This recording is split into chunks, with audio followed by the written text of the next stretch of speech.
Israeli বিমান হামলা থেকে রেহাই পেল না শরণার্থী শিবিরও। কিছুদিন আগেও যে ভবন ছিল ছোট ছোট ফিলিস্তিনি শিশুদের পড়ালেখা আর খেলাধুলায় মুখরিত, ইসরায়েলি হামলায় তা এখন গুড়িয়ে গেছে মাটিতে। ধ্বংসস্তূপের মাঝে এখন নিজের সন্তানকে খুঁজে ফিরছেন এই অভাগী মা।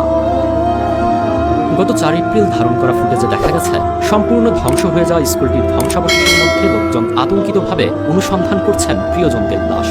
গাজা শহরের উত্তর পূর্বাঞ্চলের তুফা এলাকার এই স্কুলটি শরণার্থী শিবির হিসেবে ব্যবহার করে আসছিল নিরীহ গাজাবাসী। ফিলিস্তিনের সংবাদ সংস্থা ওয়াফা জানায়, শরণার্থী শিবির হিসেবে ব্যবহার করা স্কুলটিতে ইসরায়েলি বিমান হামলায় 31 জন নিহত এবং 100 জনেরও বেশি আহত হয়েছে। চোখের সামনে ঘটে যাওয়া সেই মর্মান্তিক ঘটনার কথা জানিয়ে প্রত্যক্ষদর্শী মোহাম্মদ আল কাত্তা বলেন, স্কুলটি সম্পূর্ণ ধ্বংস হয়ে গেছে। ধ্বংসস্তূপের নিচে মানুষ ছিল, কিন্তু কাউকে টেনে বের করার উপায় ছিল না। আহত সাংবাদিক ইউসুফ হাসানার স্ত্রী আসমা জানান, তার স্বামী অসুস্থ ছিলেন। 2 মাস আগে স্ট্রোক হয়েছিল। তার বাবাও 75 বছর বয়সী বৃদ্ধ। বিস্ফোরণের সময় তারা সবাই ঘুমিয়েছিলেন।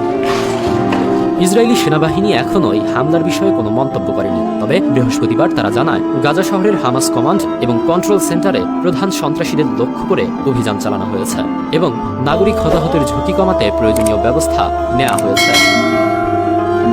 গত 18 মার্চ মঙ্গলবার হামাস এবং ইসরায়েলের মধ্যে বন্দী ও জিম্মি বিনিময়ের মাধ্যমে অর্জিত যুদ্ধবিরতির পর আবারও গাজায় সামরিক অভিযান শুরু হয়। গাজা স্বাস্থ্য মন্ত্রণালয়ের তথ্য অনুযায়ী নতুন করে শুরু হওয়া এই অভিযানে এখন পর্যন্ত 1249 জন ফিলিস্তিনি নিহত এবং 3022 জন আহত হয়েছেন।